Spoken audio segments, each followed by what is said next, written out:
Well, hello, and welcome to the In a Flash, The Years Go By podcast, where the Vernon, Texas High School class of 1982 alumni come home to tell the stories that shaped us long after we left the halls of VHS. I'm Ray Gerald, and every episode I have the privilege of visiting with a fellow Vernon Lion to revisit our high school days in Big V and share moments, memories, and milestones that carried us from our Vernon roots to wherever life took us next. These are the real-life journeys of classmates that walked the same halls, cheered under the same Friday night lights, roamed the Lion's Den floor, dragged Wilbarger Street, and watched the same Vernon, Texas sky light up. Our stories always begin in Vernon. Go, Lions! Hey, everybody. Welcome to today's episode of In a Flash, The Years Go By. Today, I have the privilege of speaking with Cheryl Conoly, formerly known as, this is the artist formerly known as Beverly Woolf. So we'll get into some of that hopefully. Hey Cheryl, how are you doing? I'm doing just fine, Ray. How about you? I'm doing well. It says you're in Floresville, Texas. That's down by San Antonio? Is that past south of San Antonio? Is that where you are? Yes, we're right outside San Antonio, probably about 25 minutes. I can be the Alamo. So kind of, I think it's really considered south of San Antonio. South of San Antonio. Okay. So when you look on the map, it's really kind of southeast, but Okay. All right. Very good. All right. So I got to get this out of the way. I think you and I have spoken about this maybe at a reunion or something because, I remember you as Beverly Wolf in high school, and then all of a sudden you're Cheryl. So can you explain to the viewers who may not know the story of what happened to Beverly Wolf and how you got to be Cheryl? well, Ray, it all started off when I was born and raised in Vernon. Okay. And so I lived out in the little community of Lockett. Okay. And so everybody out there, especially at the church, knew me as Cheryl because that is my middle name. Okay. And that's what my parents called me. That's what everybody knew me. Well, when I started first grade, the secretary, which was Lou Bird at Hawkins Elementary School, if anybody remembers Hawkins Elementary, she said, everybody's got to be called by their first name. So starting first grade, because we didn't go to kindergarten back then, wasn't Okay. really open to those. It's only the kids that their moms worked.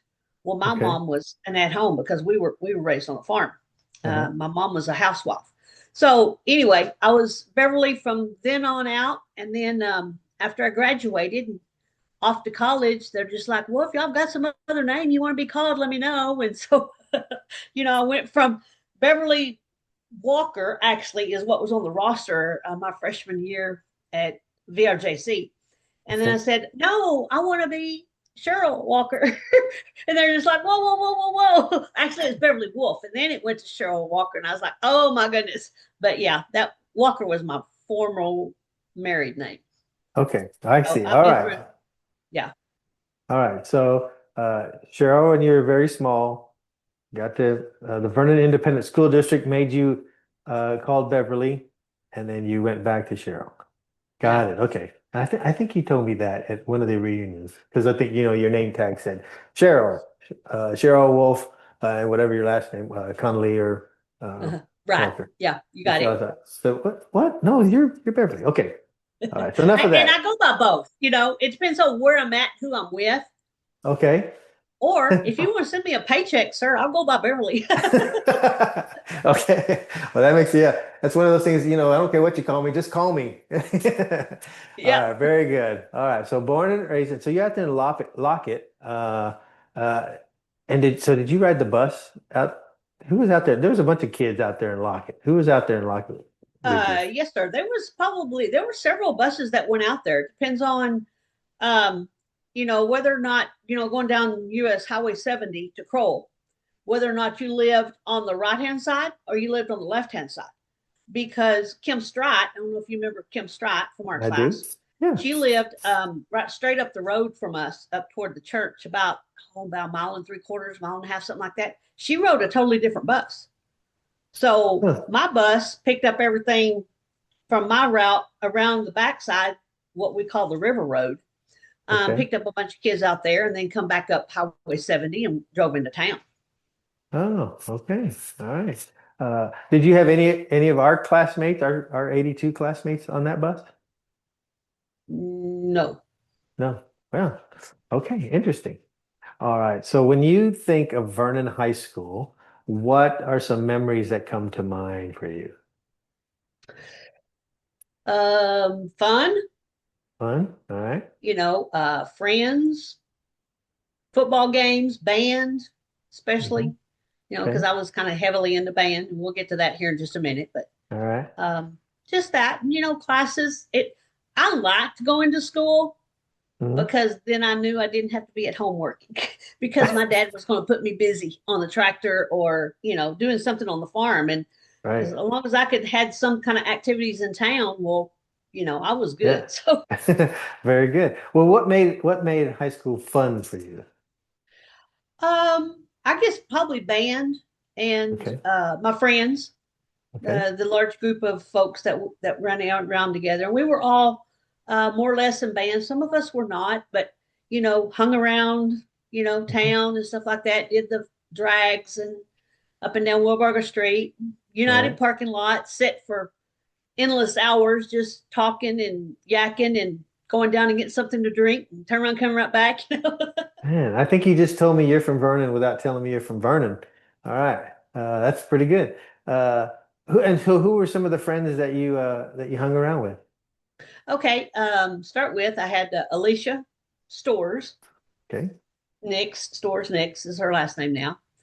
Kathy McCullen, Tracy Chappell, Laura McQuistion, um, Tammy Kieschnick, Tammy Milner, Tracy Gillespie, Sandra Stewart. I'm sure I'm leaving some of them out, not on purpose, but that's more or less most of us. Okay. Uh, awesome. And what are some teachers or coaches or staff members that you recall? I would say I'd have to say Mr. Jones because he Mr. actually Jones. had an influence on me to go into the profession that I end up choosing. Okay. But it was always dreaded starting your freshman year. Oh, Miss Miller, everybody knew junior English Miller. Yeah, get ready for Mrs. Miller. And this this Most is definitely. this is John Jones, the math teacher, Mr. Yes, Jones. John Jones, the math teacher. Yes, he Okay. came in our sophomore year. Yeah. I started off with Cletus Holt, Miss Holt. Yeah. freshman math, and I didn't start off in the honors classes, but I, not to be bragging or anything, but after that first math test we took in her room, I made 100, and I was like, oh, well, then maybe I can do this algebra stuff. Yeah. Yeah. We, just barely starting to get into it. So I thought, well, I talked to her and she said, yeah, sure. You can try it. You can always get out. So I went honors math from probably third or fourth week, all the way to the end and then Mr. Jones came in our sophomore year Hmm. and stuck with him junior and senior year. Yeah. And so my assumption is that we were in the same class. I would guess. I had honors math as well, but maybe I had multiple He might have periods. had multiple classes. Yeah, I Yeah. probably did. I know I Okay. had him. Ooh, I can't remember what period. It definitely was in the morning before lunch Okay. because Uh, going on the band trips, sometimes we get out at 1 or 1:30, 2 o'clock, to go out of the far away games. And I yeah. never missed math class because we were going out of town. Right. So Okay. I'm not sure what classes. Oh, sorry. I'm not sure what classes I was missing when we take those band trips and things like that, but no, it was always the morning. Okay. And before we get into band, what other activities were you involved in? Um, let's see. I did band. Band was my senior year for sure, and I had dropped some things to, I guess you'd say, concentrate on all my studies my senior year. But I was in 4-H all the way 4-H. from the first year you can start. I think is at age 9 or something like that. Okay. So my sister and I, we showed sheep, and then my brother, once he got a little older, we showed sheep all the way every year until my senior year. But then I decided to try to show some steers. Oh, okay. So I had two steers, and my sister, if it wasn't for her, my lambs wouldn't have gotten as much exercise. So she took over and exercised the lambs every day and that type deal. But 4-H, I wasn't in any other clubs or anything that I can remember. It's just anything, related to band and 4-H, because I was president a couple of years. I was President of drum the major. 4-H? Yes, in Oh, 4-H. okay. So drum major for 2 years. I was also a treasurer for band uniform manager. I had to even get the yearbook out to see what else I did. I had done some sports, Okay. like my freshman and my sophomore year. Yeah. Was going to do. See, I think I did track at the end of my freshman year, um, and because I wanted to play basketball the next year with Okay. Coach London, George London. Mhm. I played my 8th grade year in junior high, but I didn't make the team my 7th grade year because the coach said, "You never came to any practices." Well, I was in volleyball at the time and I couldn't make both practices. In fact, my mom, I had to put up a pretty good fight with her about coming to town to get me. Because she's Yeah. like, just spending gas, da, da, da, da, and all this kind of stuff. We live, out in the country. So it took a Yeah. while and, some things like that. Um, so I didn't make the basketball, did 8th grade year, but then laid out because I didn't hardly get to play my 8th grade year. And then tried playing my my sophomore year because by then a bunch of them that had played in junior high had dropped out. And Coach London come to me and asked me if I'd played, and I was like, "Yeah." Well, so I was on the team, but there's always two players. That one that's on the court or that one that's on the bench, and I'm going to let you guess which one I played was. Uh, I was well, on the here bench the whole time because I quit. you were. Oh, wow. I would have thought. I have a friend. He once said, because you're tall. I think you're tall. I thought, hey, I asked him once, hey, do your kids play basketball? And his response to me, just like this, was, no. Are your kids jockeys? Because I'm short and my kids are on the shorter side. So they help me to not make the assumption that just because you're tall, you have to play basketball. But so Right, you're on the bench, huh? Okay, I can right. I relate was to on the that too. bench. Yeah. Yeah, and it kind of made Coach London, because he come down, the school district used to buy our shoes, basketball shoes. Oh, So I had third period study hall. I can remember that. We were down in the band hall because Miss Edwards was the study hall yeah. teacher, Drusilla, and we met in the Drusilla. cafeteria. Yeah. And so George London come down to the band hall and said, "I need you to come down and get your shoe size and everything for basketball next year." And I said, "I don't need any shoes." He's like, "What do you mean? You can't wear the ones from this year. Your foot's going to grow." I said, "I'm not doing basketball next year." And I had just gotten the office, or I guess they say the position of drum major. Oh, And yeah. he looked at me and he was mad. "Drum major's not going to take that much time, and Wow. he stormed and left out. But I left basketball to those that were already established and were playing and was doing a better job than what I could do. Uh, calm down, George. Wow. Okay. That's interesting. Hey, so in 4-H, what did you learn in 4-H? What did you learn Um, from it? Responsibility with an animal. I mean, you've got this other living being. They've got to be fed. They've got to be exercised. They've got to be, you've got to look after their health and everything else too. Hmm. Um, and just the responsibility of keeping up with them.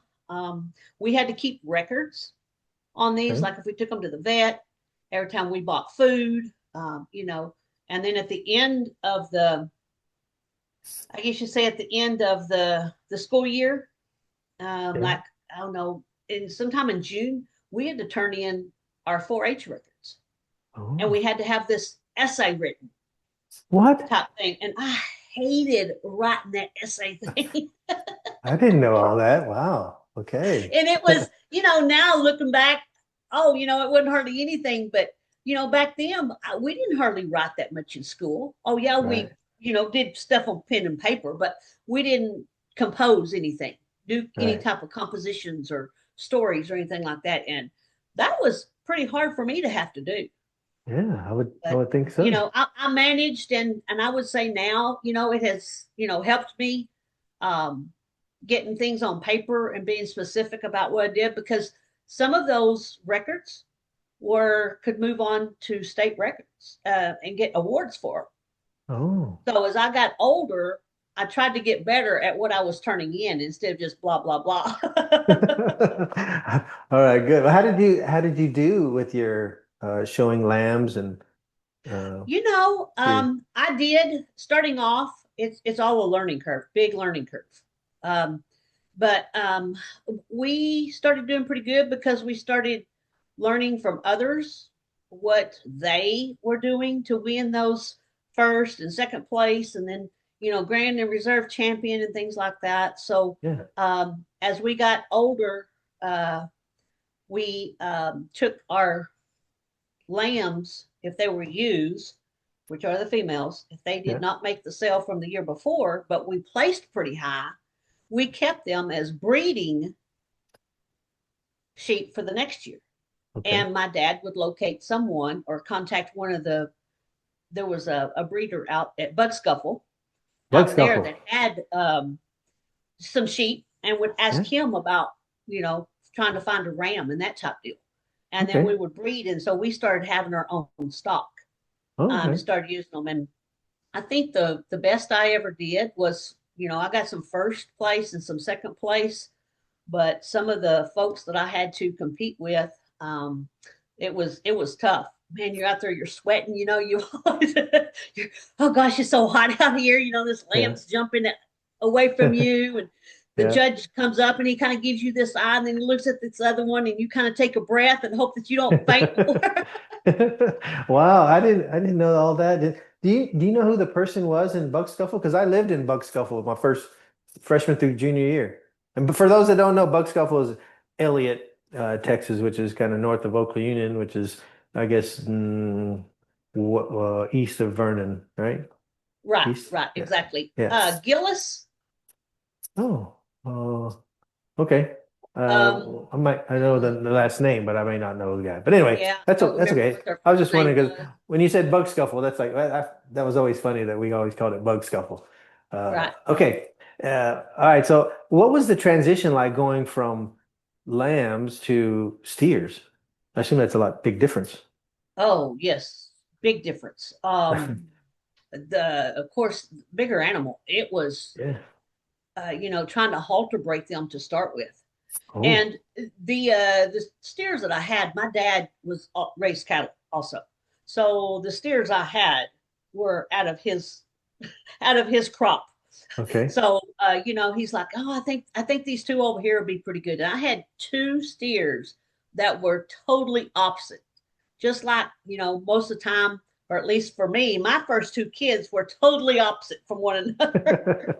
These two steers were so opposite, but they required a whole lot more time, Hmm. being a bigger animal and that type deal. And then, of course, when it got showtime, you have to wash those animals and you trim Oh, them. You yeah. got shears, and so Dad bought shears. He made us a stand to put the sheep on so we could shear them. And Yeah. you were talking about an animal that's what, about 30 inches tall, 36 inches tall, something like that at the shoulders. Yeah. Or no, it wouldn't be 36 inches at the shoulders. But anyway, you're always stooping over. Right. Well, your back starts hurting. So he built a stand, and we'd put the lamb on there and we'd shear the sheep there. Okay. And grooming them, trying to fluff them up, Mm-hmm. trying to make them look their best and that type deal. So it was really, really All right. fun. It was a learning experience. Yeah. And how did you do with the steers, showing the steers? Um, you know, Honestly, Ray, I don't think either one of them. made the sale. Okay. Um, I had there was 10 pounds separating the two steers. One of them was probably 4 or 5 inches taller than the other one. And the taller one was real lean and hyper. I'm going to tell one of the bad things here. My dad used to drink Slits. I don't know if anybody from way back then knows knows the beer Yeah, Slit, of course. Let's yeah. but he had a 6 pack of Slits left over down in the cellar. It had been down there for I don't know 5, 6, 7 years. I don't know, long enough he wasn't going to drink it. Yeah. But that steer was just he was real slender, and he needed to fill out. So he had a funnel in the back of his pickup. The morning of show, we tried pumping a little bit of some beer in him to poof him out, a little bit. It didn't help. It was just more hot. That's funny. He was tough to handle, but yeah, that's just some of the things that you try to do All right. to get them to perform. And we was hoping it'd calm him down a little bit. Well, it didn't calm him down. No, made it more Harper. Wow. All right. So in the you were on the yearbook staff, weren't you? Yes, sir. I was yeah, journalism 2 years. Yeah. So I asked Kathy McClellan this. I don't know if we actually got the answer, but what was the process of coming up with a theme in a flash the years go by? How do you guys come up with that theme? Ray, this is 45 years later. I I understand. think what we did is Mrs. Pace, and I, could be totally wrong on this, but she told us we're going to have to come up with a theme. So Okay. everybody wrote down some suggestions on a piece of paper, All right. and we kind of cut them apart, whatever, or maybe she compiled them all in one list, Hmm. and then we kind of picked the top ones from there, and then made that, like maybe pick the top three, you know, that everyone liked the most. And then from there, then we chose one. So everybody kind of did a vote. But there wasn't very many of us on the journalism staff. There was Randy Benson was editor, and then Jimmy Orr, Tommy Chaney. I think they were the only three boys in there. Okay. Then there was me and Kathy, Tracy Chappell, Lisa Towery. Oh yeah, Lisa was one of them Oh, in our group too. okay. Um, ooh, who else? Sandra, Sandra Stewart. Okay. Sandra Stewart. Gosh, I'm probably leaving somebody out that I can't remember right offhand. Um, but that's more or less what made up the group. So we're talking about less than 10 people Right. made Okay. up that group. All right. And what were your duties as part of the journalism staff, yearbook staff? Mrs. Pace paired me with Tommy Chaney. I don't know if you remember Tommy or not. Sure. Paired me with him. Um, for one thing, we had English. I think it was right before our journalism class.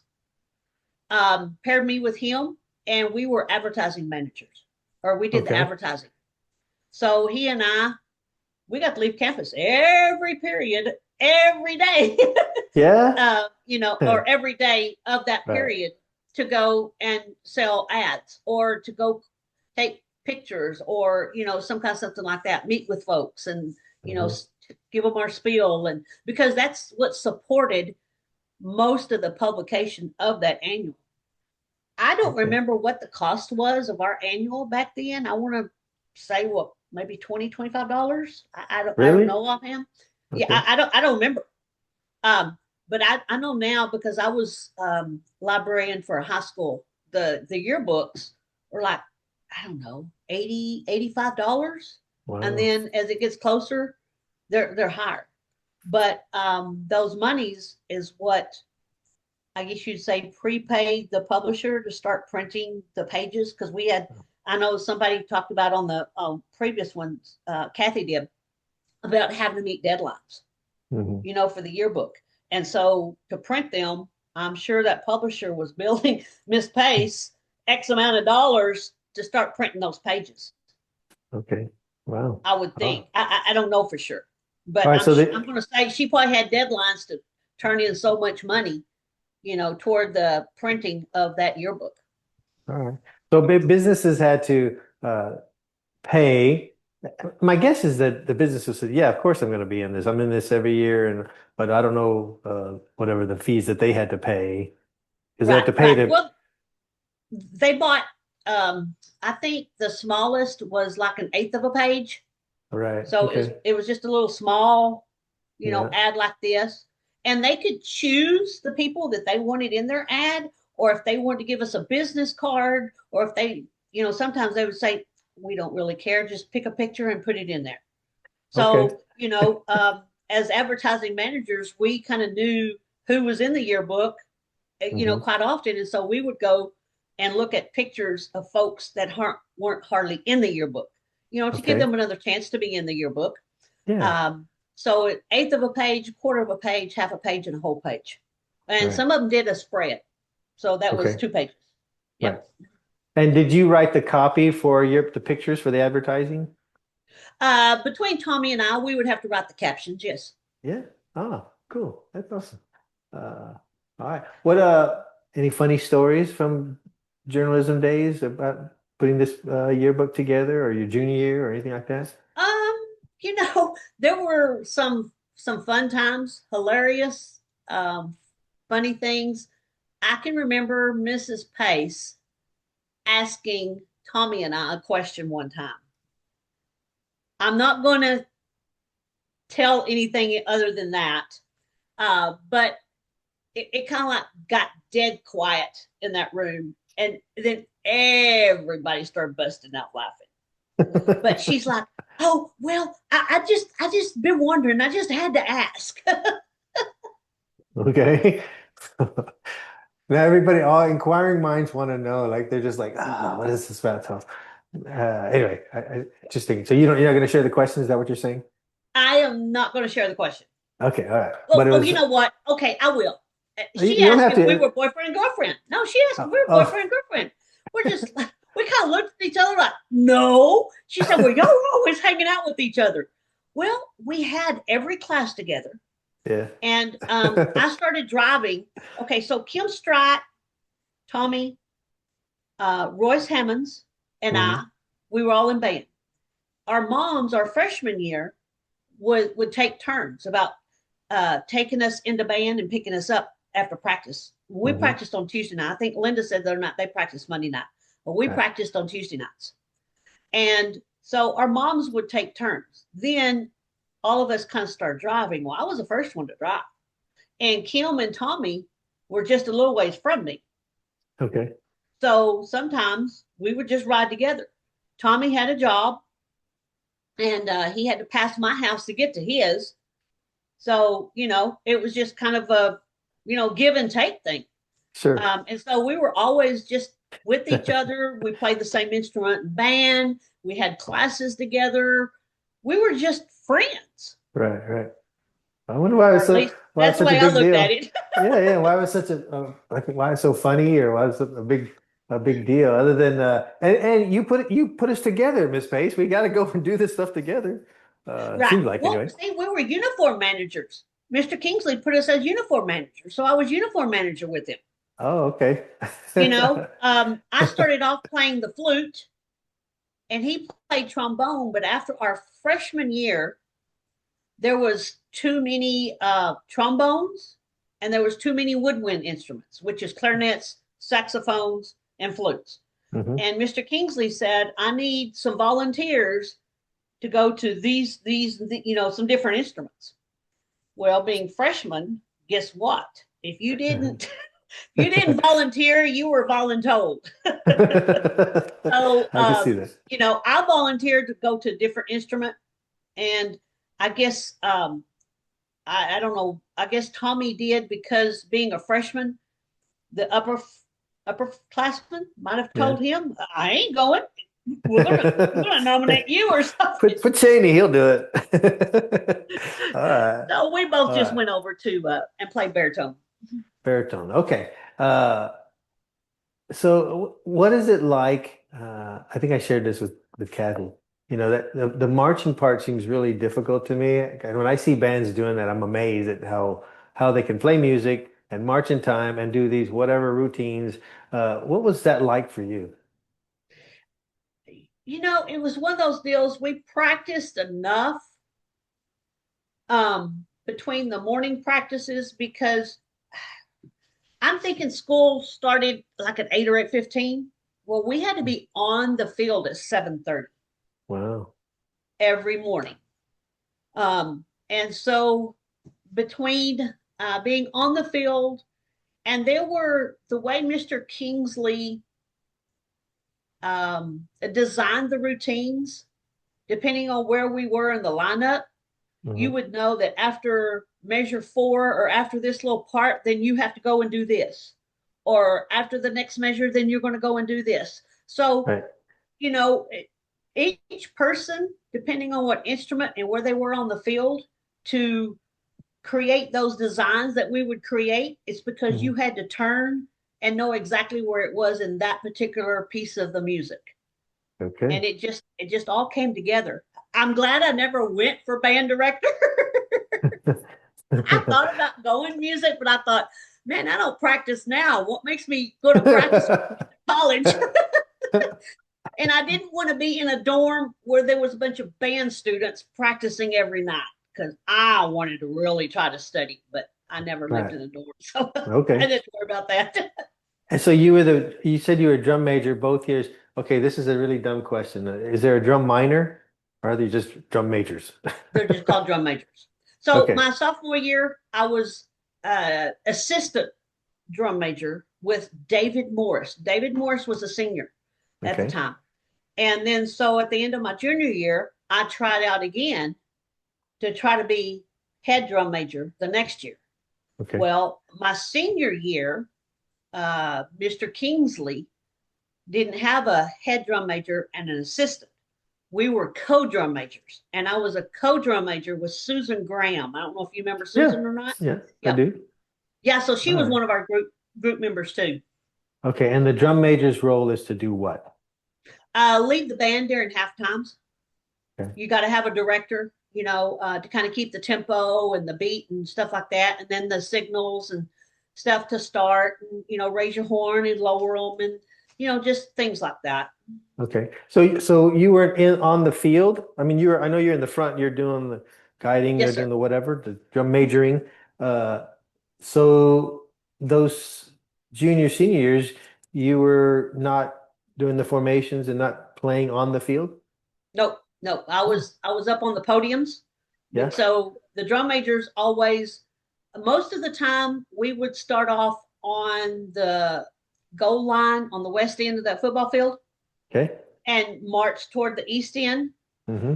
And the drum majors are always the first one to come out. And we always had some kind of little short, routine, whatever. And then, Yeah. whatever we did.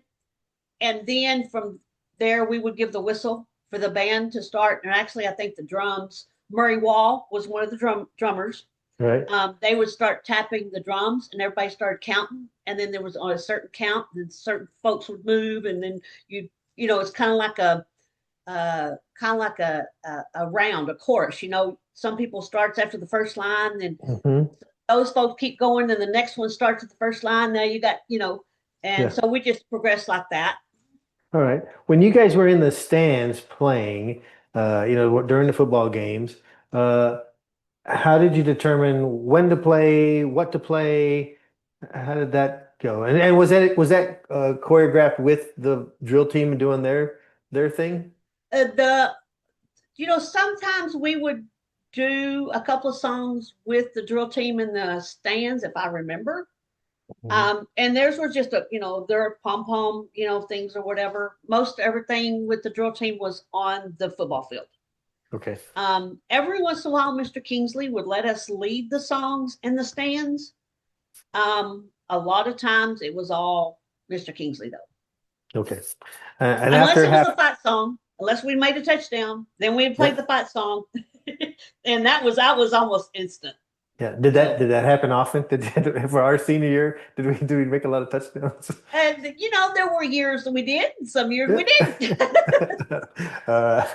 didn't. And so after your halftime performance, uh, I noticed I was always like when I go to high school games now, or even back then, uh, or in college years, it seemed like the band is you're gone for a while. You get snacks or doing whatever. Is there a period of time that you're not there, not Yes, doing?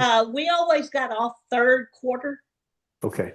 So after we performed on the football field, we went back up in the stands. And I don't know if you remember, but we used to wear hats. Yes. The drum majors, ours were tall and they were white fuzzy ones. Yeah. And everybody had white gloves on the field.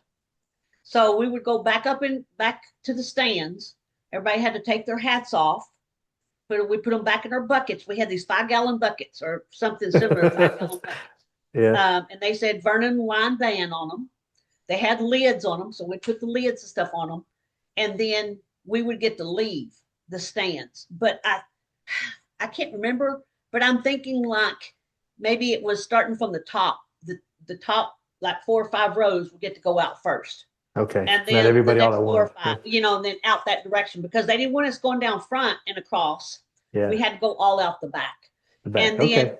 we had to be we had to watch the clock because when there was 5 minutes still left on the clock of third quarter, we Hmm. had to be headed from the concession stands back to the seating stands to Okay. to sit down because when the buzzer rang in third quarter, we was ready to play a song.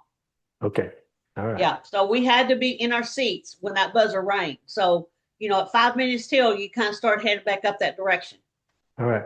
When you guys on the away games and you took the bus rides wherever we were playing, wherever y'all were playing, were you guys dressed in your uniforms? I'm asking because I remember Linda saying something about they got dressed on the bus. Is that how you guys did it too? It depends on how far away.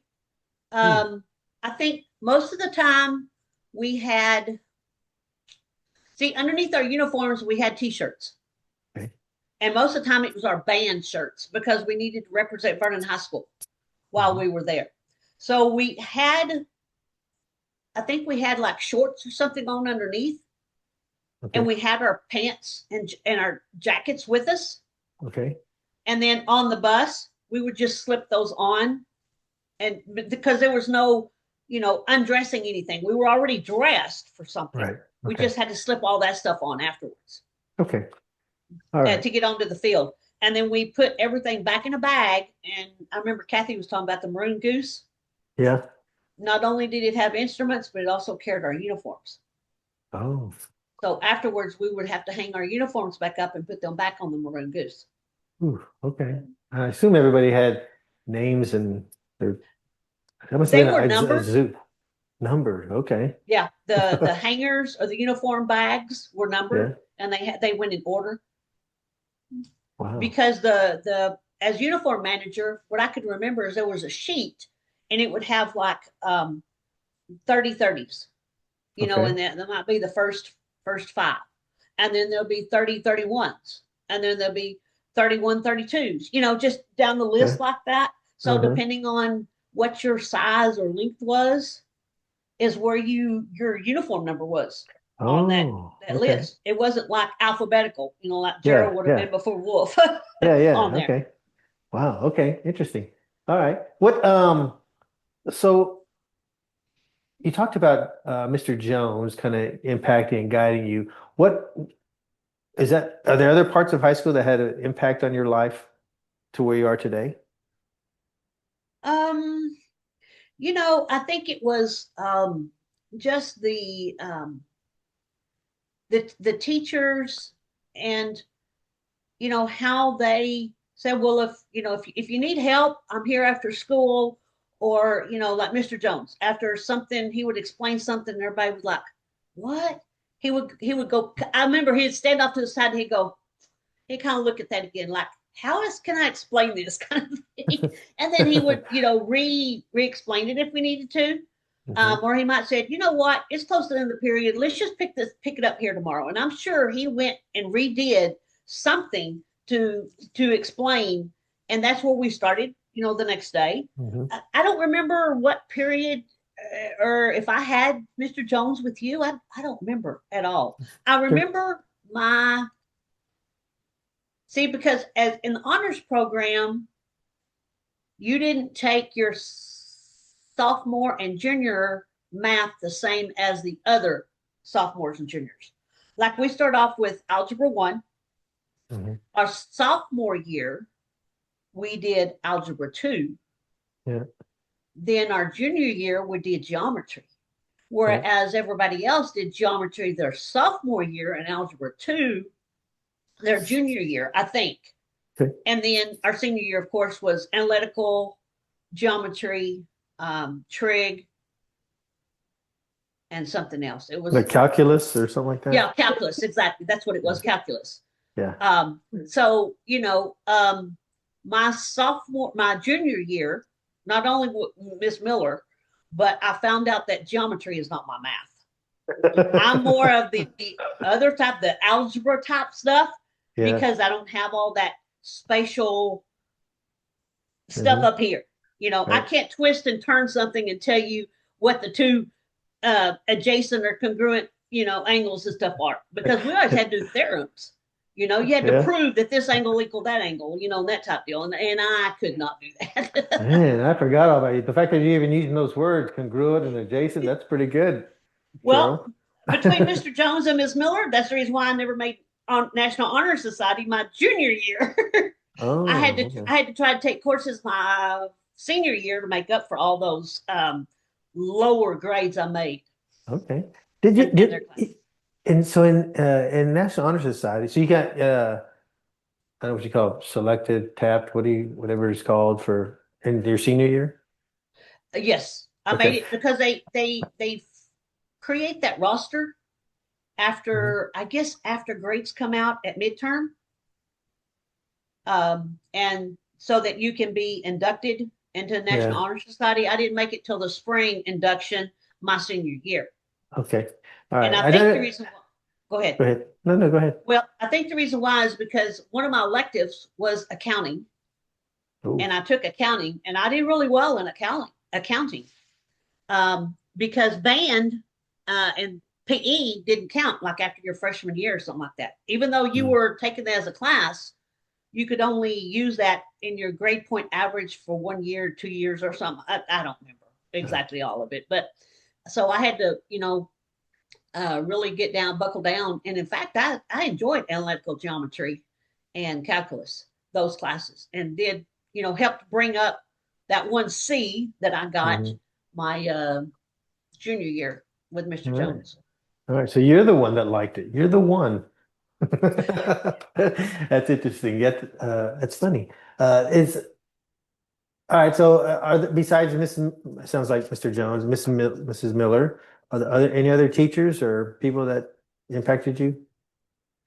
I'm sure there was. I had my freshman year, I had Miss Hyatt, I think it was Kathy Hyatt, for Yeah. freshman English.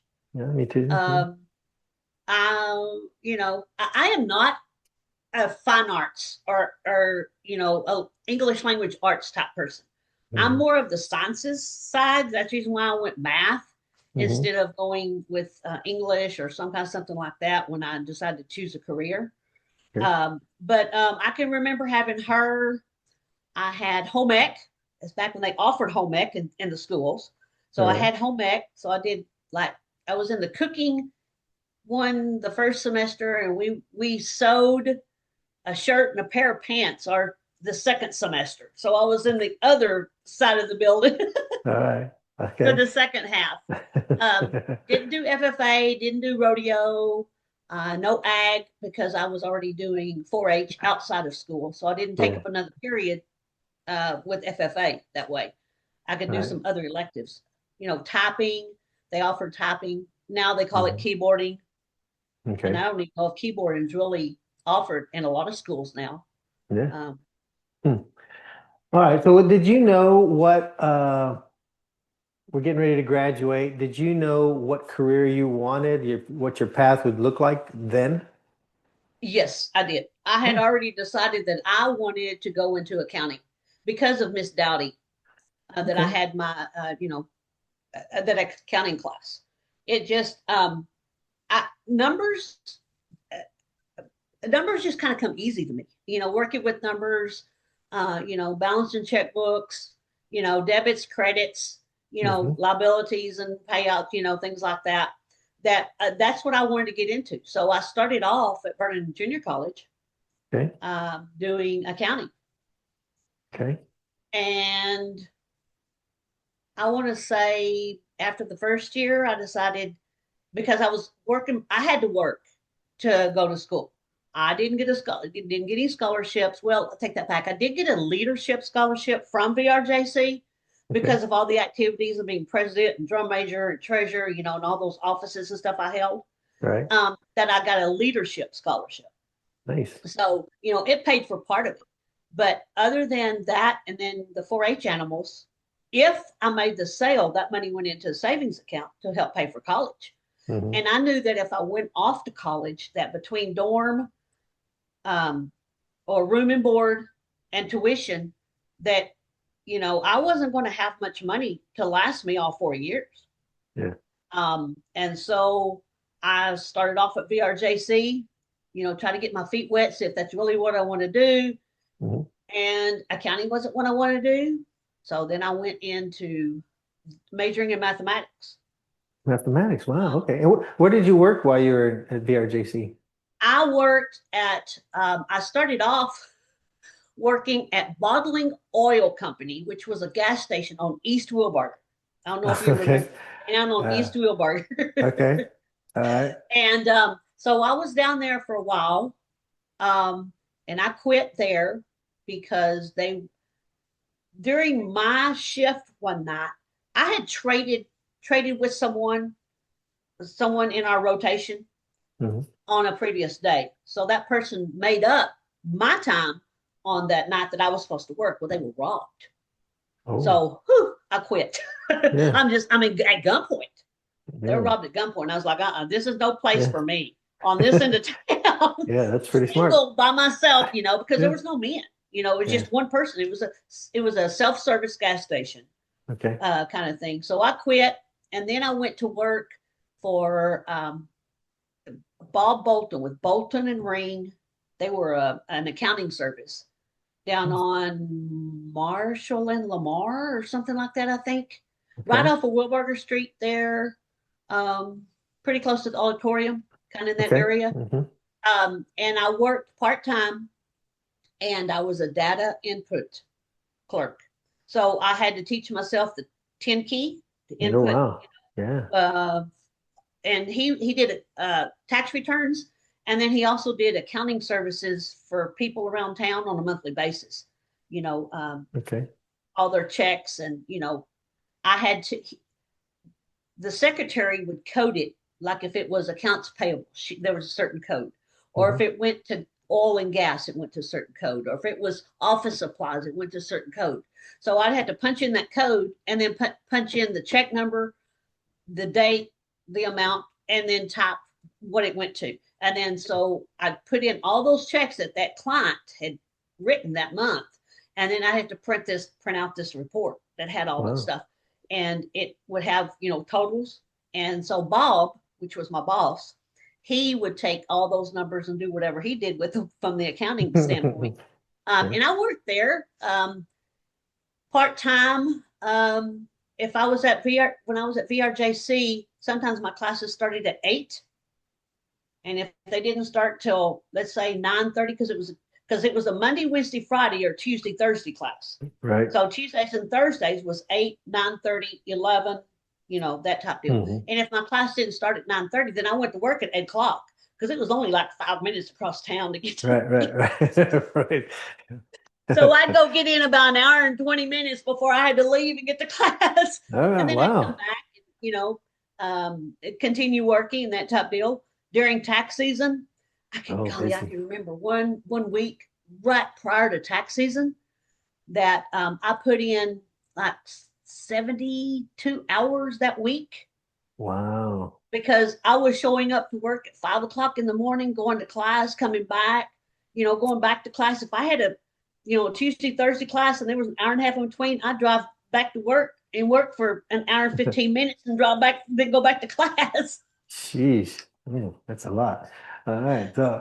So you thought decided accounting wasn't for you, go into mathematics I went to, at VRJC, or did you finish at VRJC or get a degree from there, or just move on to? yes, I got my associates in mathematics. And Okay. then I transferred to Midwestern State there in Wichita Falls. All right, way to Yeah, go. Go, well, at the time, go we were Indians. Now the go Indians. Mustangs. Yeah. I tell people that I was an Indian first before I came a Mustang. But anyway, okay. Right. So Midwestern, all right. I started majoring in mathematics. That didn't last very long either, because the only thing I really wanted to do with mathematics was I wanted to teach math. Oh, okay. So I wanted to go into the school system and teach math. And I'm Okay. like, you know what? I'm not interested in teaching high school because I was afraid that I would end up with some students in my class that would have questions or be smarter than I was because I wasn't that confident myself on things like geometry, Oh, okay. and I was Hmm. afraid that I might end up having to teach geometry there. Whereas from grades 1 through 8, I can handle all that math with no problems. So Yeah. I thought, you know what? I think I'll just go, you know, I went and talked to a professor and I was changed from a math major to math minor, and I majored in elementary education. Okay. All So I right. could teach, once I got my teaching certificate, I could teach anything from grades 1 through 8. Nice. Okay. I didn't Well, have to you, have a secondary field or, a first or a second kind of thing like some of them. I think that's what they have to do now. They have to have a major and a minor or a first and a second teaching field. yeah, not bad. Were you in any activities or Nope. groups or organizations there? No, Nope. Because I no drove back and sorority. forth to Wichita Falls. Oh, did And you? yeah, I drove back and forth Wow. because, like I said, I didn't have any money and I couldn't Hmm. afford to stay on campus. And I was married at the time. Okay. So I drove to school, drove back home, worked, and it was just enough, to kind of make house payments or, gas Yeah. money or whatever back then. Okay. Were you still working at the accounting firm in Vernon when you were going to No, Midwestern? by then I could go to work for Vernon Savings and Loan, Okay. making 50 cents an hour more. And I Woo. think All I could right. make, I started off there, I think at $6 an hour. Ooh, all right. That's pretty good money back then Yeah, it in was. the 80s, mid 80s. All right, cool. Good. All right. So you get your degree. First of all, so you're married and you're driving to Midwestern, Wichita Falls, which for folks that aren't from that area, about, what, an hour at the time, probably about an Right, hour right. back then. Yeah. All right, and then back home and working and doing whatever. And so you get your degree, and then what happens then? Where do you go to work? Well, so let me back up just a little bit. When I was at VRJC, I laid out a semester because I had gotten married the first time. Um, and uh, my former husband was a wheat harvest crew foreman. I don't Okay. know if you remember in the summertime, the Wheaties would come to town Yep. to Hmm. help all the farmers harvest their crops. Yep. So we went, so since I was his wife, I went as the cook for the crew. Okay. And we started off, finished up in Vernon, went to Hereford, went up into Kansas, Ooh, wow. then we went to Colorado, Montana, and up into Saskatchewan, Canada. And we kept Really? being there. Man, We was only supposed to be in Saskatchewan about 2 weeks. We were there 6 weeks 6 weeks. And because that's in is a fall, right? August, No, it's the uh, summertime. Summertime. yeah, it was still summertime. I mean, Yeah. we're talking, it was over 100 degrees in Montana, but we got over there and the northers and stuff started coming through, Hmm. and we hit lots uh, of cold fronts bringing sleet, snow, and rain. And so, Summertime. yeah, exactly. And so we was up in Canada longer than what we really wanted to. And then once we finished up there, then we come back to Kansas and do fall cutting for corn Mm. there. And then by then it was probably, I don't know, I'm guessing end of October, first part of November.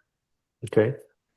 Um, and I kind of drove back and forth from Kansas back home Hmm.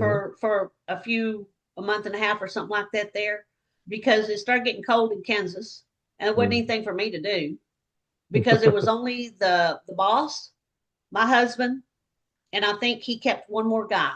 So the boss, a combine driver, and a truck driver. So I didn't really do any cooking or anything anymore. Okay. Hmm. And then the next spring is when I started back to school, and I graduated. Did I go another year? I think I graduated that spring, and then started Midwestern in August. Okay. So Hmm. yeah. All right. And so after you get your degree from Midwestern, do you go into the teaching field or stay in the accounting for a while or what? No, I never did pursue any more of the accounting. I went teaching.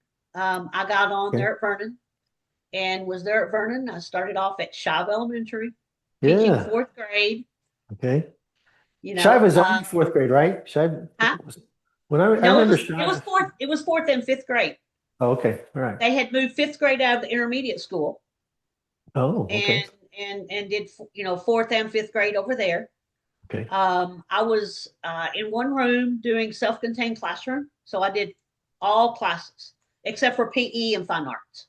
Okay. Did that for 16 years. Wow.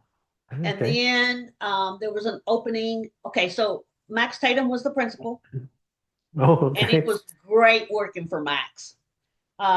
We had all kinds of activities. There's some bunch of the other teachers and I would get together, and we had some programs during the school year that the kids who met some reading goals, and we did programs and some things like that with them. Then Max went to central office and became assistant superintendent over there. And so Dick Bell, I don't know if you remember Dick Bell or not. I think he Yeah. was the golf coach at the high school or somewhere. I Did think something? at the college, I thought maybe. Maybe so, maybe so. But Okay. anyway, he became the principal there at Shop, Okay. and there was an opening in the fifth grade hallway, and so I went to the fifth grade hallway and became a science teacher over there with a good friend of mine who was a fourth grade teacher, but she had went to the fifth grade hallway a couple of years before. And she's Okay. like, Cheryl, so and so's leaving. Why don't you, apply for the science job? And I was like, oh, Carla, I don't know if I really. She said, come on, come on, come on. So I interviewed, and Dick said, yeah, sure, I'll let you go ahead and have it. All right. Very good. All right. So So that taught was that was science. that year.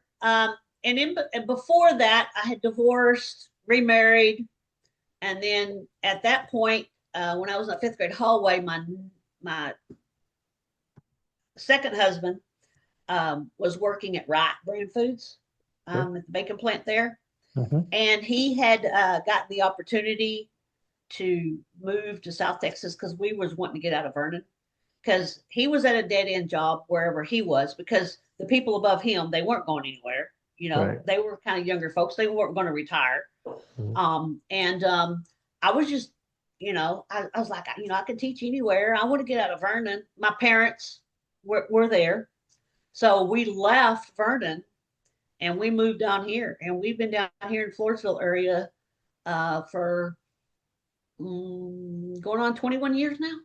21 years. Wow. 21 Okay. years. And I started teaching, I got my job. I got a job teaching math, junior high math, which is what I want to teach to start with. So Hmm. I did junior high math at Stockdale, Texas for 1 year. Okay. Then I went over to another school district at teaching a math, junior high math, taught there for 5 years. And during that time, I was just like, man, I can't handle all this stress anymore. My kids were getting older by then. Okay. They always, on the weekends, they always wanted to go do something.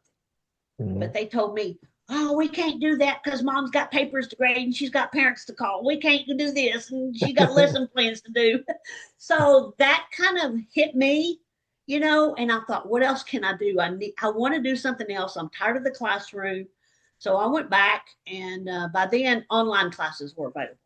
Okay. And I went through all the paperwork and all that kind of stuff to get accepted into UNT to library science. So Oh, I finished with my master's degree in library science. And before I retired, this is my first year. I retired in May of 25. So I'm coming okay. up on my first year of retirement. Oh, congratulations. No, thank you. But I was a librarian for 13 years. And I spent 11 of those years at the high school that I retired from. Okay. And is that in Floresville School District or somewhere else? No, it's called Southside ISD in Oh, San sorry. Okay. Antonio, Okay. South San Antonio. All one of the right. districts in San Antonio. All right. What led you to go into library science? Just because you wanted to get out of classroom, or what specifically Yeah, I about want to that? get a classroom, and of the options, you go administrative, principal, assistant principal, something like that. I'm just like, no, I Too deal much with parents stress. enough now. I just really didn't, I just didn't. I'm real strong-willed, and I don't back down once I believe in something or once Hmm. I've experienced it. And I had some bad experiences with some parents Hmm. that thought that their child did no wrong when they weren't sitting in my classroom when it happened. So I'm Right. just like, I'm not dealing with parents. And I Hmm. didn't want to go counselors because I don't give advice very well. And you'd have to deal with parents too, I guess. Yeah. Maybe, like, I don't know. All So, right. my only other option was like, you know what? I could go to the library. I want to do research skills with students, Hmm. because technology was just starting to kind of come around and, that type deal. And I was like, I really like that because I enjoyed that part of my grad school Hmm. work. So that's what I wanted to do. Start off at the elementary for a couple of years. And then in that same school district, the high school librarian was commuting back and forth from the north side of San Antonio.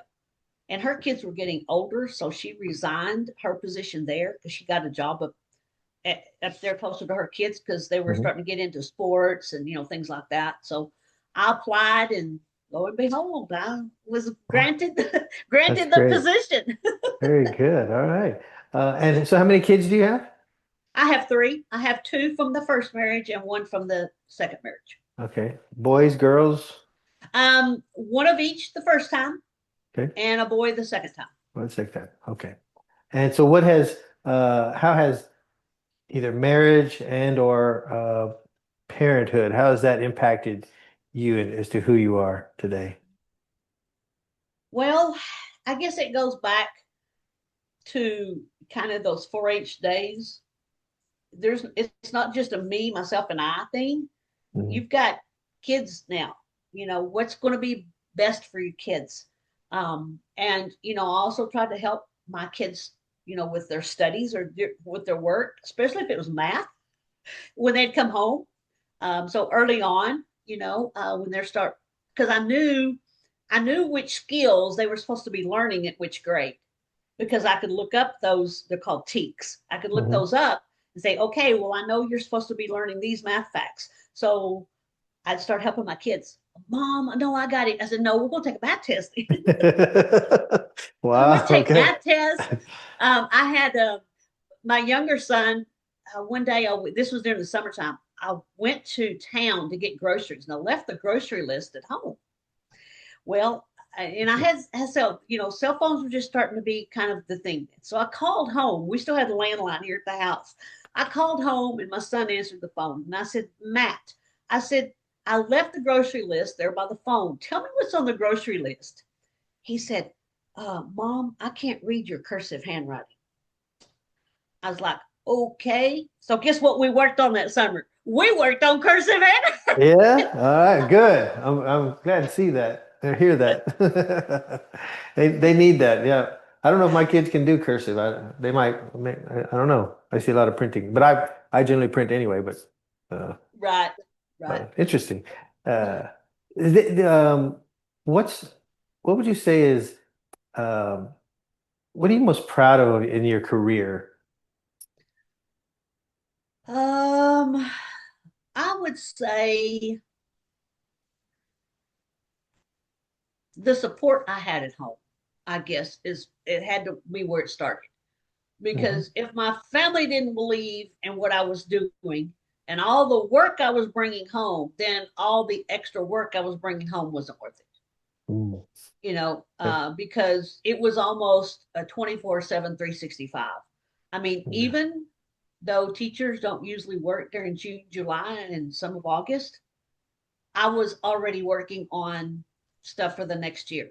Yeah. Like I knew for sure which skills, we were going to be teaching. And I'm just like, oh, that didn't go so well. I need to see if I can't find some more materials for this or other ways to teach this and that type deal. So it was my dedication, because I only wanted the best for the kids because I knew that if they felt good about themselves and their performance in the classroom, especially that test that was state mandated test that was given every year, then it made me feel good. And if they didn't believe in what they were doing, then my job was that much harder, because I had to make it to where they believed that it was fun. It related to life. Mm. They might not realize it that year or even in 5 years, but eventually one of these years they're going like, oh yeah, I remember why that math teacher had me do all that. Sometimes, it takes you a few years for you kind of catch on some of those skills, Yeah. but it just the dedication that I had and stuff to the students. Okay. Great. Are there any hurdles that you had to overcome as part of your life's journey? Oh, hmm, I would say there were. I mean, yeah, there were. Specifically, just the hurdles at work. Um, Mm. and if it wasn't the students, then it was the administration. You know, Yeah. the extra demands. Okay, budgets are cut this year. We're going to have to work with this much less money, which means we were going to have to do something even different. Right. Right. And that was what we heard every year. Okay, well, the budgets are out and we're not going to have near as much money next year to send y'all here to or to buy these materials or to get all this extra help. See, each school district belongs to something that's called a regional office, and at Vernon we belong to Region 9, which entailed Vernon, Wichita Falls, Burt Burnett, Henrietta, Iowa Park, all those schools up there, Hmm. Graham, Hmm. that type of deal. Well, come down here and ours is Region 20. And the teachers always sometimes need extra help, or okay, this is what's going to be tested this year. How is the state going to test it? See, if they say you're going to add and subtract, are they going to do it with models? Or are they going to do it 3 plus 4 equals? Or are they going to do it algebraically? There's three over here, there's four over here. So what does X equal? So it's Hmm. just balanced kind of thing. So we didn't know how the state was going to approach these new skills. And you go to the region and you get help during those, their 1 day sessions is what they Sure. were. So, they would say, oh, well, we can't send, teachers because we don't have any money or, or this type deal. And so we're just like, oh my gosh, so sometimes when those new skills would come out, it would be kind of a hit and miss whether or not if we were on target or not. But you always learn from your mistakes, right? Right, right. Let's hope so. Anyway, that's funny. Are there any uh, is there anything in your life that you would say, either a mistake or a hardship or something that you really a hard season in your life that you learned something from? um, hmm, I would say, and I don't want to step on anybody's toes about this, but my first divorce, it wasn't a nasty one. It was just tough physically, mentally, Mm, mm, because I had two young kids. mm. Um, my kids were one of them had just turned 4, and the other one was 2 Word. Yeah, or young. one. No, he was about 1.5. because there's about 2 3/4 years between them. Mhm. And so, trying to get through juggling a job and 2 kids, and now dealing with someone who's not living in the house, Mhm.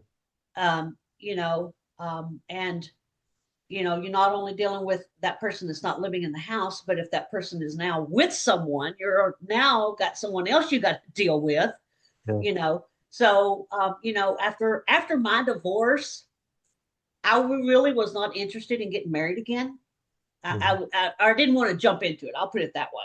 Right. And Sure. I had 3 criteria that had to be met before I was going to get into another marriage.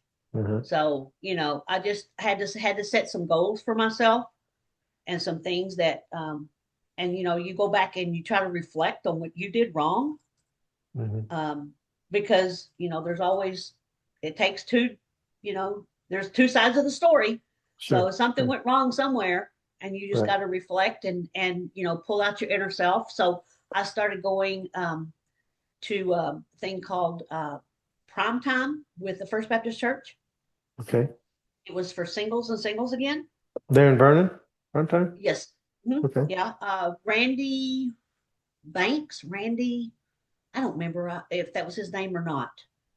Peggy was her name, but so went back and got in touch with the Lord Jesus, Mhm. and Mhm. we would do devotional and some things like that, um, and just socialize with other people that were in the same situation I was. So you kind of had your little group, Okay. um, and just try to work through what problems you were having because I just needed other people to be around Mhm. because I didn't at work.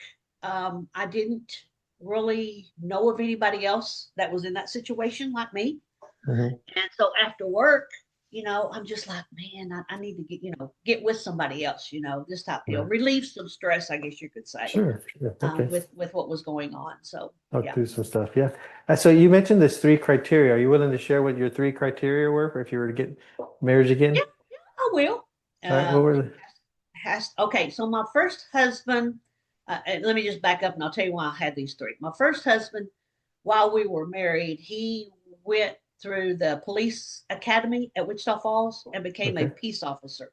All right. So he was a peace officer part time at Electra. Okay. And so um, my second marriage, the person was going to have a master's degree. And the reason why I did that is because they were already set with what they wanted to do. Okay.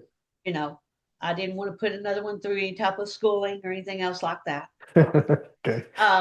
Had to have previously been married. Had to So have previously been married. yeah, had to previously been married because, like me, I was reflecting on myself, what went wrong during my marriage, Okay. All right. and that other person. Hopefully, that's what they did too, Mhm. and have no kids because No I didn't want to kids. deal with a stepmom. I was already dealing with one on the other side. Right, right. Okay. All right. And did you meet that those I did. criteria? I did. Awesome. That's the All marriage right. I'm in now, and in fact, today is number 31. Oh, congratulations. That's awesome. All Thank right. you. 31 years. That's great. And you think he'll listen to this? He will if I play it for him. All right, good. That's awesome. That's good to hear. Congratulations. Uh, so what was a day that marked the end of childhood for you and you grew up and I'm an adult now? When I got married the first time. Okay. So in, I guess you could say, June of 83, because we graduated in 82.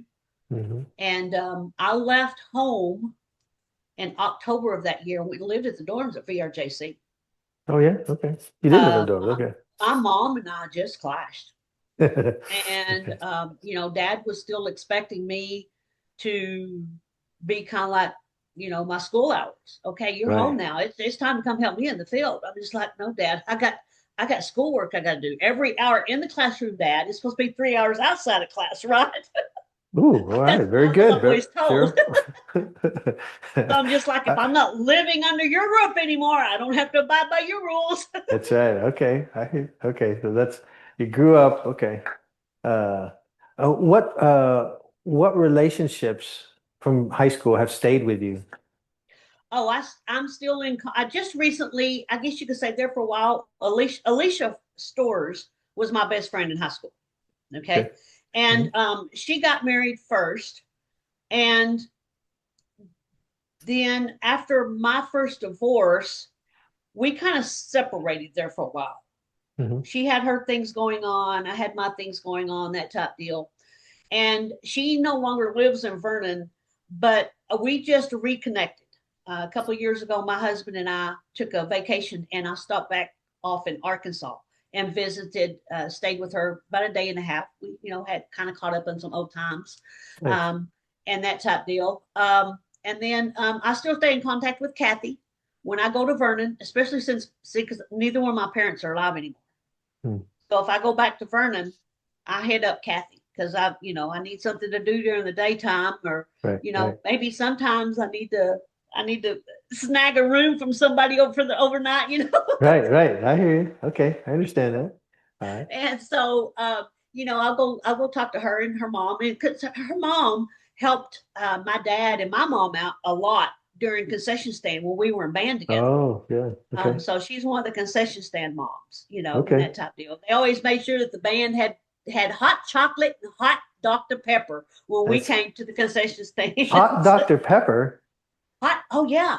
They would I warm don't. Dr. Pepper up just like they do hot chocolate. Put it in I those tall coffee things, and really. I just had never heard of that. Hot Dr. Pepper. I learned something today. Okay, you could do that. All right. Good. Are there any relationships that faded away from high school that has taught you something about life? and even though Tommy and I were just friends, we were close Sure, Cheryl. friends. I have not had any contact with him, and neither has the group, because he kind of ran around with us too, because we were all in band together. You Right, right. know, we hadn't had any contact with him since Hmm. we graduated. Where is he? Maybe,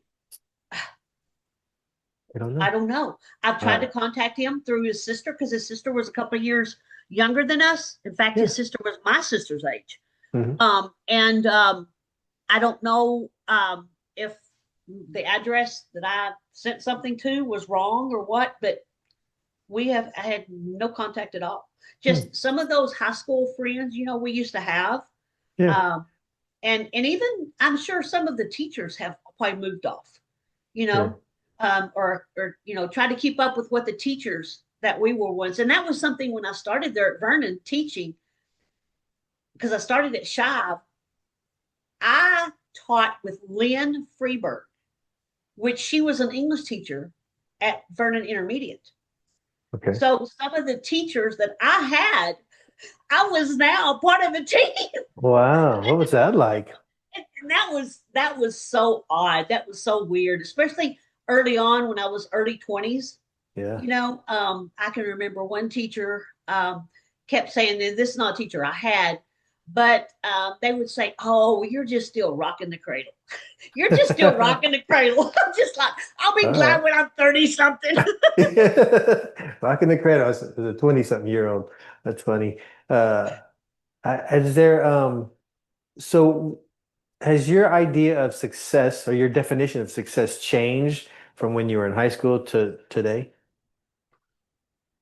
um, yes and no, because where I was headed in high school Mhm. was one career, Yeah. but now I changed careers. Right. But I still feel like I was successful somewhat. I mean, I would say I was perfectly successful, but I can't judge just myself. It's Hmm. based on how other people saw me, or how, like for instance, my students, former students I had.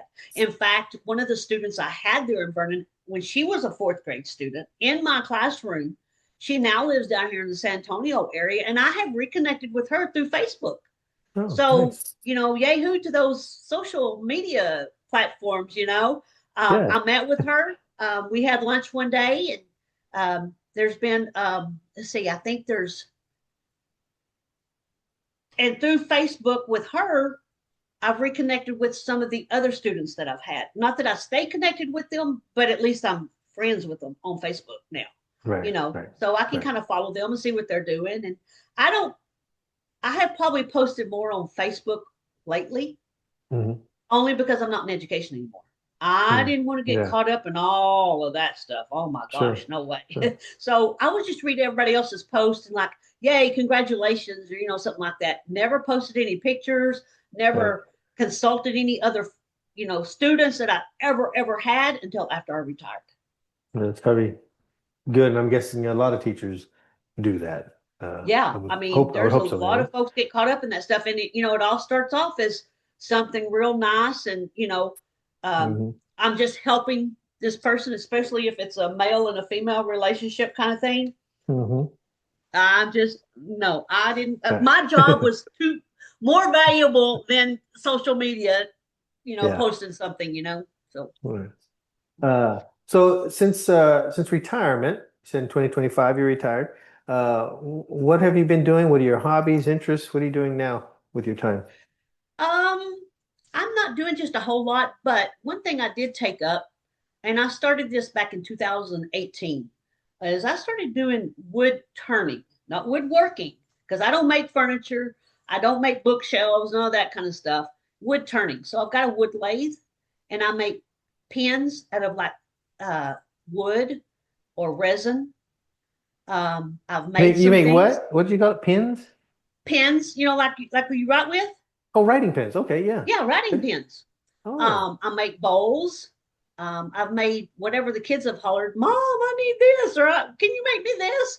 So for you, Ray, I have made you something. Okay. Have you seen these things on Etsy before?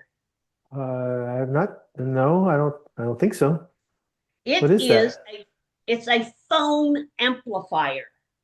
Phone amplifier. Yeah.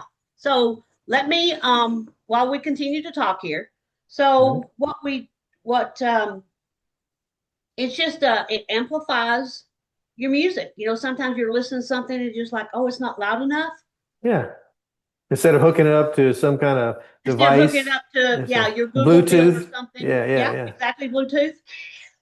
So here's this one.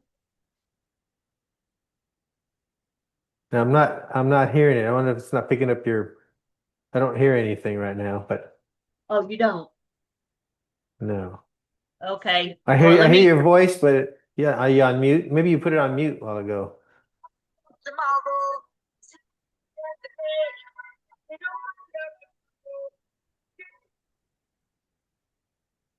I understand the concept. I'm not hearing it, Okay. but yeah, I get it magnifies the sound Yes, sir. coming out Yeah, of it your phone. magnifies the sound. So And you made I that. made this Okay. for you. I'll mail this to you. You can send me your address and everything later. But Okay. on the bottom, I wrote to Ray Gerald, let the VHS class of 82 stories be heard. Oh, thank you It's so got my much. name, and the wood is ash. Okay.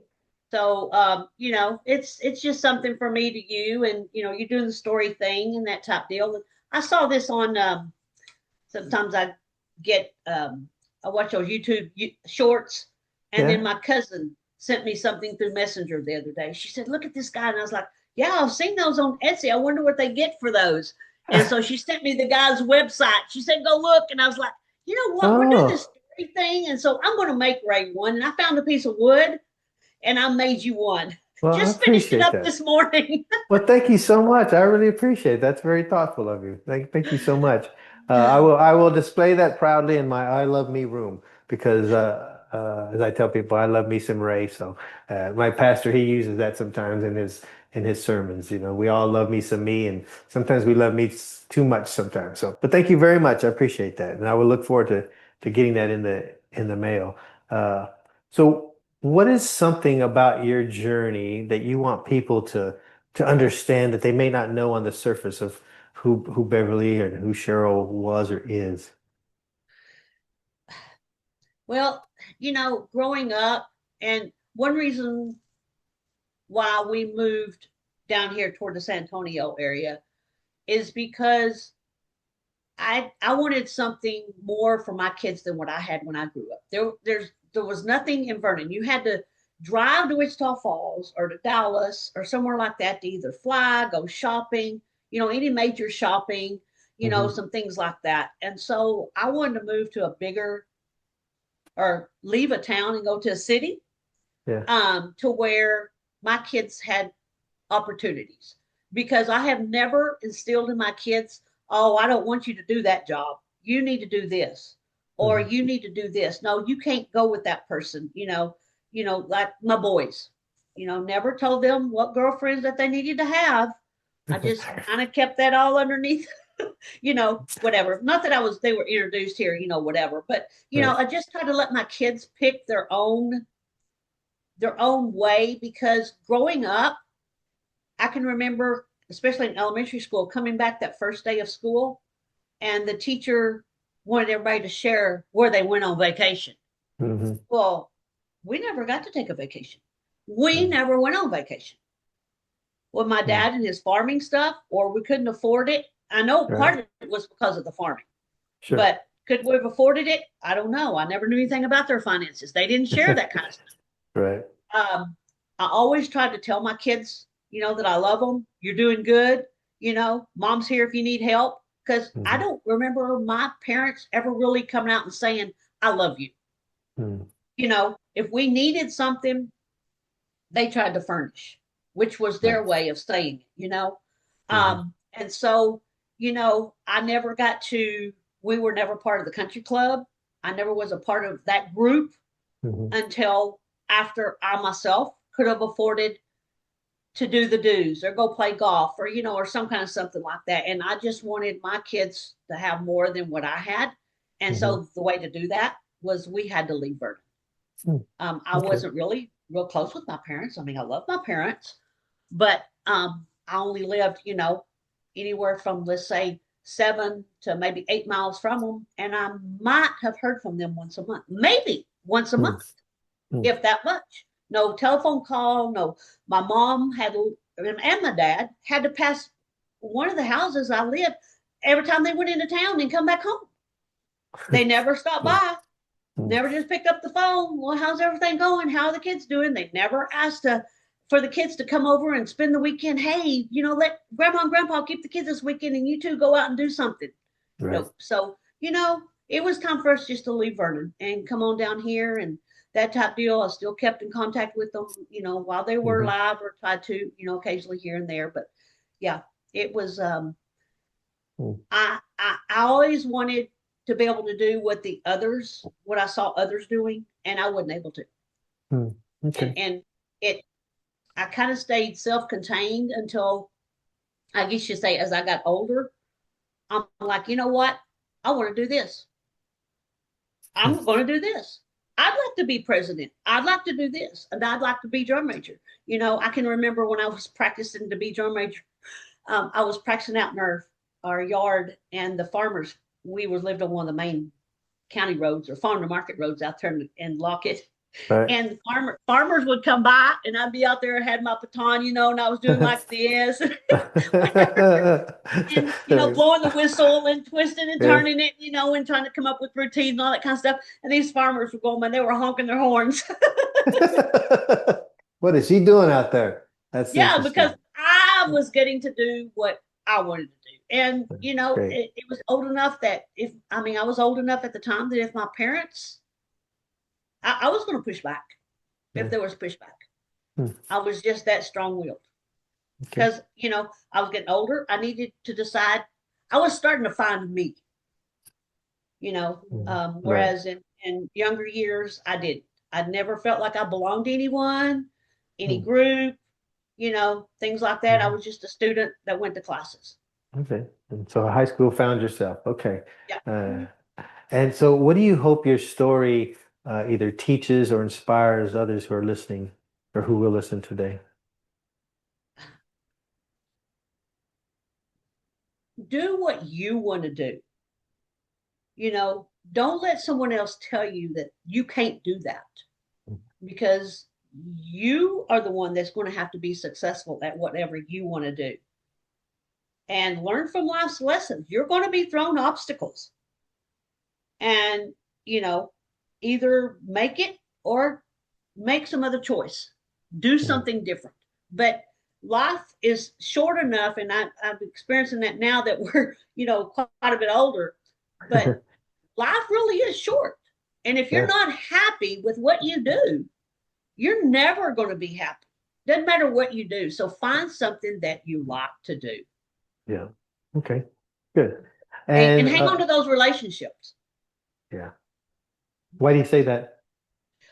Just friends, because I still keep in contact with Alicia, and I might, send her some kind of little text message, or Kathy a text message. There's like, what's up? You can just tell by sometimes the way that you send something. I've been told before on emails from an administrator, those words might not have been the right words to say in that email.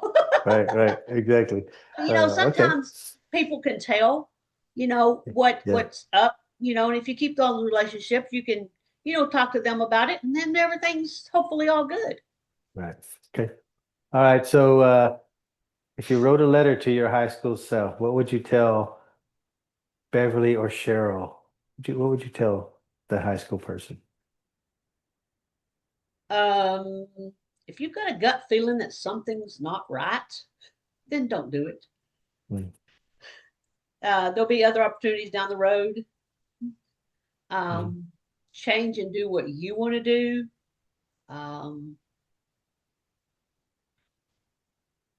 Just be happy.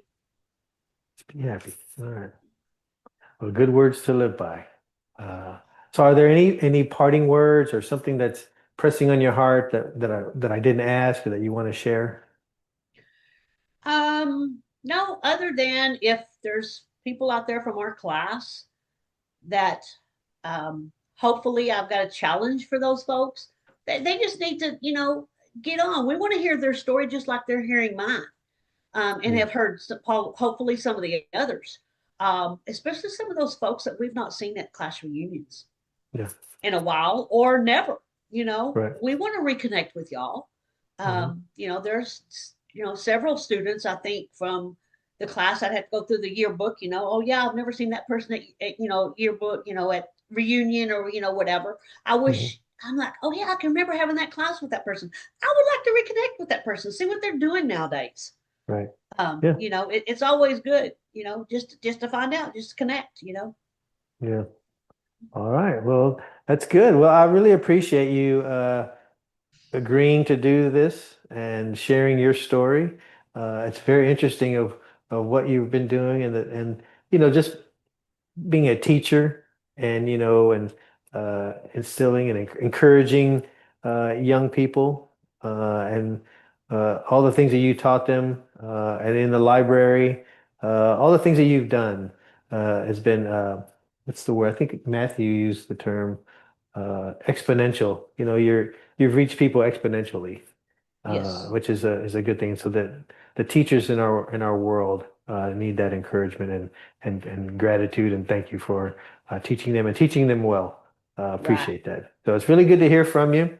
I will just say to the others, yes, everybody's got a great story. It's their story. A lot of them are very similar and very different at the same time, which is this contradiction. I think life is full of contradictions. So thanks again, and thank you all for listening to Cheryl's story. And on this episode of In a Flash, the Years Go By, we'll see you the next time. Thank y'all. Thanks, Ray. Thank you. See you. Well, thank you so much for joining us on this episode of In a Flash, the Years Go By podcast. If today's conversation reminded you of home, of Lion Pride, or of a chapter in your own life's journey, you're in the right place. Be sure to subscribe, share the episode with another Lion, and keep spreading that Vernon Lion spirit wherever you are. And if you'd like to be a guest or nominate someone with a story worth telling, reach out. We all would love to hear from you. And until next time, remember, Lions, we back you, says the class of '82.